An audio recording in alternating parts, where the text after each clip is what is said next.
Bila engkau tak beserta. Haleluya, puji Tuhan, Bapak Ibu Saudara-saudara yang dikasihi Tuhan.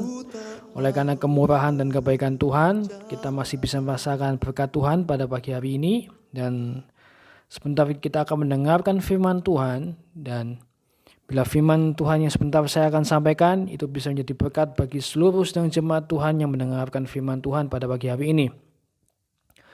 Judul firman Tuhan yang sebentar saya akan sampaikan pada pagi hari ini yaitu belajar dari Lot, yang terdapat dalam kitab Kejadian pasal 13 ayat 10 sampai 13. Kitab Kejadian pasal 13 ayat 10 sampai 13. Saya bacakan. Lalu Lot melayangkan pandangannya dan dilihatnyalah bahwa seluruh lembah Yordan banyak airnya, seperti taman Tuhan, seperti tanah Mesir sampai ke Zoar. Hal itu terjadi sebelum Tuhan memusnahkan Sodom dan Gomora. Ayat 11, sebab itu Lot memilih baginya seluruh lembah Yordan itu, lalu ia berangkat ke sebelah timur dan mereka berpisah. Abram menetap di tanah Kanaan, tetapi Lot menetap di kota-kota lembah Yordan dan berkemah di dekat Sodom. Adapun orang Sodom sangat jahat dan berdosa terhadap Tuhan.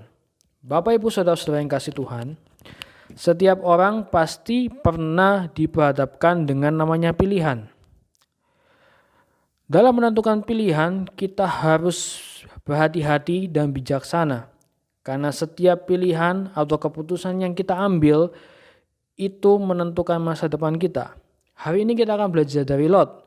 Bagaimana Lot memilih tempat bagi dia dan memutuskan tinggal di Sodom yang bagi mata pemandangan Lot, lembah Yordan itu banyak air seperti taman Tuhan. Akan tetapi kalau kita baca di ayat 13, kota Sodom itu penuh dengan orang jahat. Nah, hari ini kita akan belajar agar kita tidak salah memilih seperti Lot.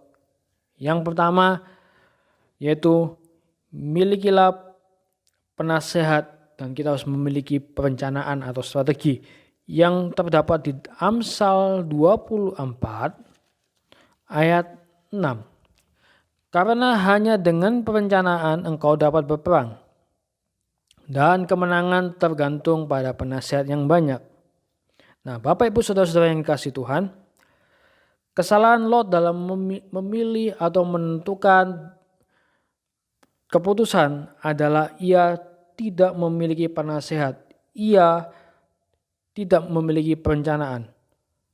Sebelum ia memilih tempat, harusnya ia meminta pertimbangan kepada Abraham, di mana Abraham sendiri juga masih kerabat dari Lot.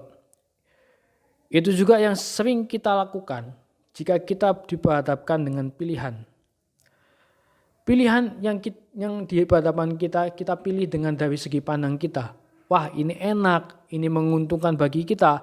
Akan tetapi pilihan yang kita lihat itu belum tentu menguntungkan buat kita. Oleh sebab itu dalam kita menentukan pilihan, mengambil keputusan, kita perlu meminta nasihat.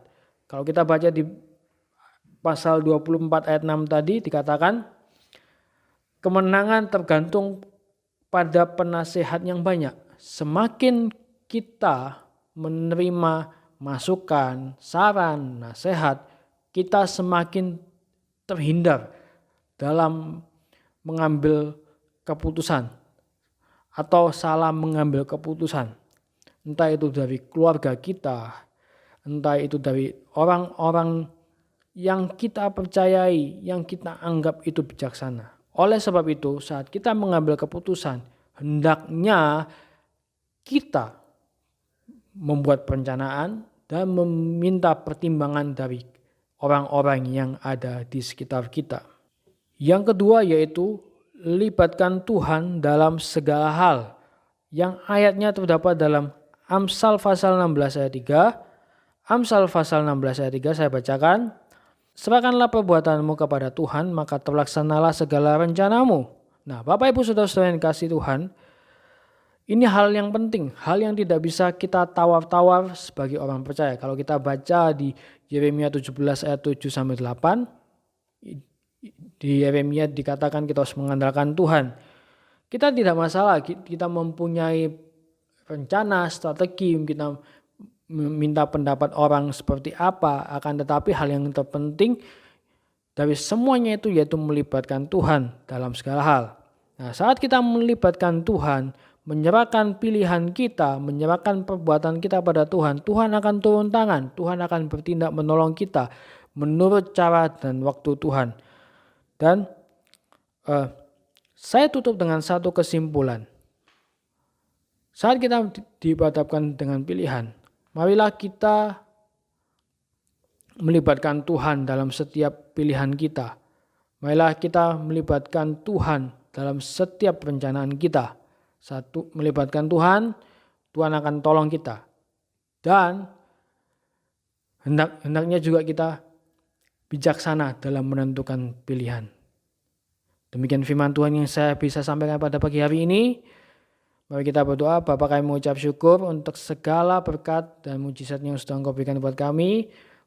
Kami mau belajar Tuhan, melibatkan Engkau dalam setiap keputusan yang kami ambil. Kami percaya saat kami melibatkan Engkau turut campur tangan, Engkau akan menolong kami dengan caramu dan waktumu Tuhan. Terima kasih Bapa, hanya di dalam nama Tuhan Yesus Kristus, haleluya, amin. Pimpin langkahku setiap waktu,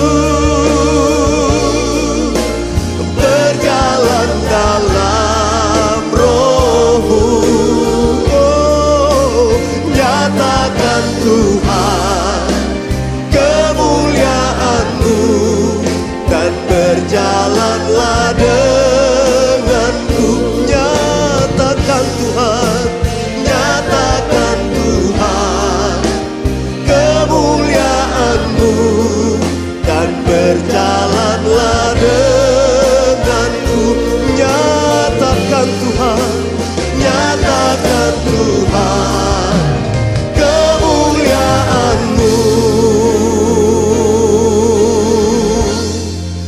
dan berjalanlah